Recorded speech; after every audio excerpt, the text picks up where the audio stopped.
Hello everyone, I hope you all are fine. आज हम 11th business studies के अंदर हमारी नेक्स्ट स्टेज करेंगे, दैट इज़ कैपिटल सब्सक्रिप्शन। आज हम पढ़ेंगे कि कैपिटल सब्सक्रिप्शन जो स्टेज है वो क्या होती है, क्या होता है कैपिटल सब्सक्रिप्शन। ठीक है, कि जब हम एक कंपनी का फॉर्मेशन करते हैं तो उसके लिए कैपिटल सब्सक्रिप्शन की क्या इंपॉर्टेंस है। तो देखो, हमने इनकॉर्पोरेशन जो स्टेज है वो हमने स्टडी की कि इनकॉर्पोरेशन स्टेज जो है वो क्या होती है। तो देखो, अ प्राइवेट कंपनी और public company which do not have share capital start it's business activities after getting certificate of incorporation. देखो, जब हमने सर्टिफिकेट ऑफ इनकॉर्पोरेशन ली, मतलब हमने इनकॉर्पोरेशन जो स्टेज है उसको पार कर लिया, तो जो एक प्राइवेट कंपनी है या फिर एक पब्लिक कंपनी जिसके शेयर कैपिटल नहीं होते, जो शेयर कैपिटल इशू नहीं करती है, वो after just certificate of incorporation लेकर अपनी बिजनेस एक्टिविटीज़ को स्टार्ट कर सकती है। मतलब जब उसे सर्टिफिकेट ऑफ इनकॉर्पोरेशन मिल जाती है तो वो तुरंत अपना बिजनेस जो है वो स्टार्ट कर सकती है। लेकिन कौन सी कंपनी? प्राइवेट कंपनी और पब्लिक कंपनी जो शेयर कैपिटल इशू नहीं करती है वही क्या कर सकते हैं, इनकॉर्पोरेशन की सर्टिफिकेट के जस्ट बाद अपनी बिजनेस एक्टिविटीज़ को स्टार्ट कर सकते हैं। अब बात आती है पब्लिक कंपनी की, but public company which have share capital, लेकिन पब्लिक कंपनी जिसकी शेयर कैपिटल होती है start it's business activities after completing capital subscription stage and commencement of business stage. लेकिन जो एक पब्लिक कंपनी होती है जो कि शेयर कैपिटल इशू करती है वो अपनी बिजनेस एक्टिविटीज़ को तब स्टार्ट करेगी जब वो ये कैपिटल सब्सक्रिप्शन स्टेज और जो कमेंसमेंट ऑफ बिजनेस स्टेज है वो पार कर लेगी। तब इट मीन्स जब तक कि एक पब्लिक कंपनी जो कि शेयर कैपिटल इशू कर रही है उसे कमेंसमेंट की सर्टिफिकेट नहीं मिल जाती, सर्टिफिकेट ऑफ कमेंसमेंट नहीं मिल जाती है, तब तक वो अपनी बिजनेस एक्टिविटीज़ को नहीं चालू कर सकती है, अपने बिजनेस को चालू नहीं कर सकते हैं। ठीक है, तो अभी हम पढ़ेंगे कि कैपिटल सब्सक्रिप्शन स्टेज के लिए क्या क्या स्टेप्स होते हैं।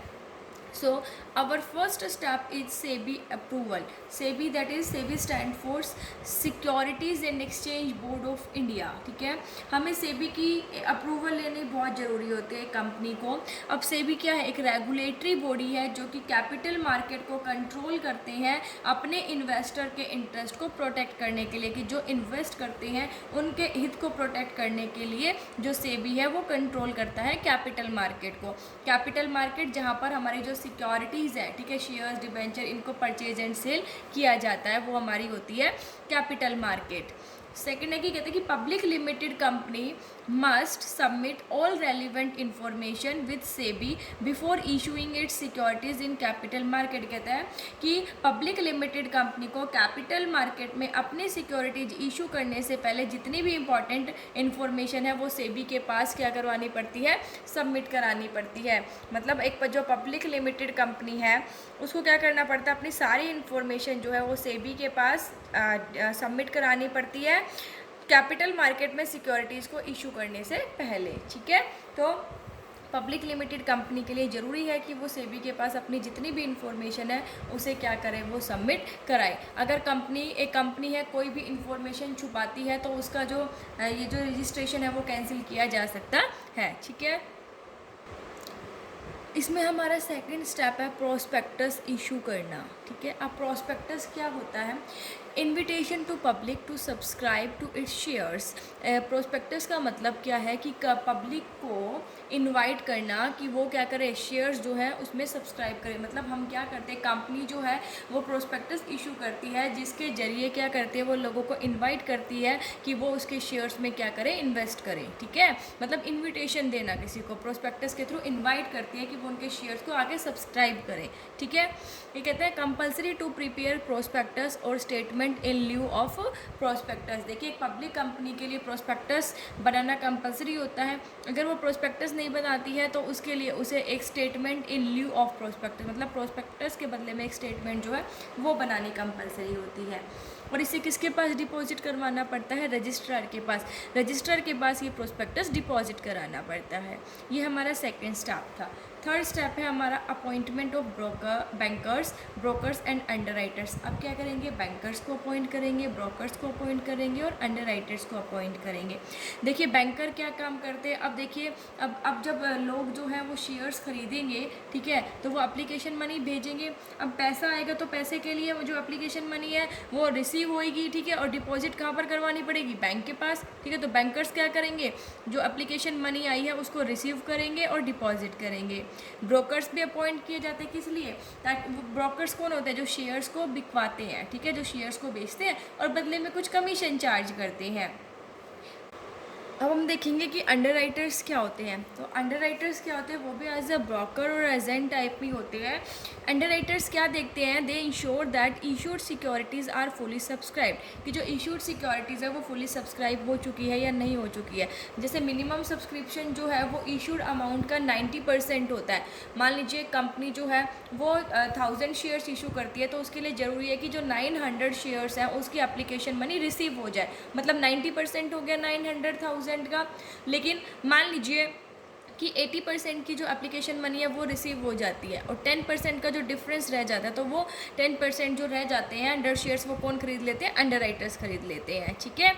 देन हमारी नेक्स्ट स्टेज है मिनिमम सब्सक्रिप्शन। मिनिमम सब्सक्रिप्शन क्या होता है, देखिए कहता है to make sure that company does not have shortage of funds it is compulsory that company must recover application for some minimum number of shares. कहता है कि कंपनी जो है उसे फंड्स की शॉर्टेज ना हो, इसलिए कंपनी के लिए ये ज़रूरी है कि वो कम से कम मिनिमम नंबर ऑफ शेयर्स जो है उनकी एप्लीकेशन मनी तो ज़रूर रिसीव करे, ठीक है। क्योंकि देखो public limited company can not make allotment of shares unless A minimum subscription is received. क्योंकि पब्लिक लिमिटेड जो कंपनी है वो तब तक अपने शेयर्स को अलॉट नहीं कर सकती जब तक कि उसे मिनिमम जो सब्सक्रिप्शन है वो रिसीव ना हो जाए, ठीक है। अभी हम देखेंगे कि सेबी के रूल्स क्या है मिनिमम सब्सक्रिप्शन को लेकर। देखो क्या है, ये कहते हैं company must recover 90% of issued amount with in 120 days of issue of prospectus. देखो कंपनी जो है उसको एटलीस्ट जो इशूड अमाउंट, जितने उसने अमाउंट इशू के, जितने उसकी 90% जो है, ठीक है, वो रिकवर हो जाए प्रोस्पेक्टस इशू जब उसने किया, जिस दिन उसने प्रोस्पेक्टस इशू किया उसके 120 दिन के अंदर अंदर कंपनी को वो जो इशूड अमाउंट है उसकी 90% जो एप्लीकेशन मनी है वो रिसीव हो जानी चाहिए। If minimum subscription is not received, return application money within next 10 days। अगर मिनिमम सब्सक्रिप्शन एक कंपनी को रिसीव नहीं होता है तो वो नेक्स्ट 10 डेज़ के अंदर अंदर एप्लीकेशन जो मनी है उसको क्या कर देती है, रिटर्न कर देती है, वापस कर देती है। तो एक कंपनी के लिए ये ज़रूरी है कि उसे मिनिमम सब्सक्रिप्शन जो है वो रिसीव हो। और मिनिमम सब्सक्रिप्शन का अमाउंट कितना है, 90%। देखो मिनिमम सब्सक्रिप्शन कितना होता है, 90% ऑफ द इशूड अमाउंट। मान लीजिए कंपनी जो है वो 10,000 शेयर्स इशू करती है, कितने शेयर्स इशू किए, 10,000, तो इशूड अमाउंट क्या है, 10,000। तो मिनिमम सब्सक्रिप्शन जो है वो कितना होना चाहिए, 90% होना चाहिए ना। 10,000 का हमने बोला था कि 90% ऑफ इशूड अमाउंट, तो 10,000 शेयर्स का 90% कितना होगा, 9,000 शेयर्स होगा ना। तो company must receive application money for 9,000 shares before allotment. तो ये कंपनी के लिए ज़रूरी है कि अलॉटमेंट से पहले उसके पास मिनिमम जो शेयर्स है, मिनिमम सब्सक्रिप्शन जो है उनकी एप्लीकेशन मनी रिसीव हो जाए। मतलब 9,000 शेयर्स की जो मनी है, एप्लीकेशन मनी जो है वो एक कंपनी के पास रिसीव होनी ज़रूरी है। तो मिनिमम सब्सक्रिप्शन जो है वो कितना होता है, ये ध्यान रखना, 90% ऑफ इशूड अमाउंट। और ये जब हम प्रोस्पेक्टस इशू करते हैं तो उसके विद इन 120 डेज़, ठीक है।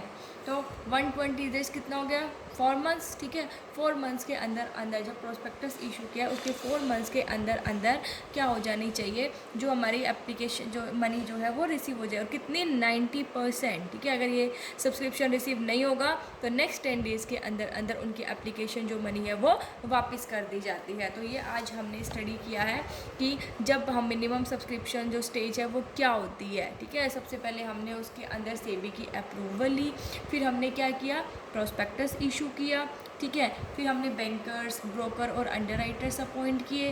बैंकर्स क्यों अपॉइंट किए? ताकि वो एप्लीकेशन मनी को रिसीव कर सके और डिपॉजिट कर सके, ठीक है। ब्रोकर्स क्योंकि शेयर्स को सेल कर सके।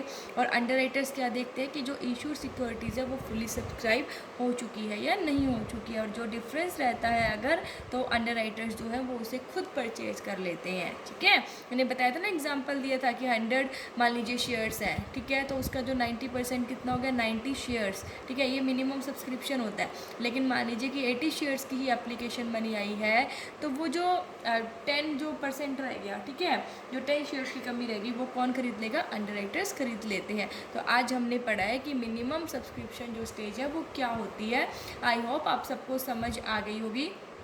Thank you. Stay safe, stay home.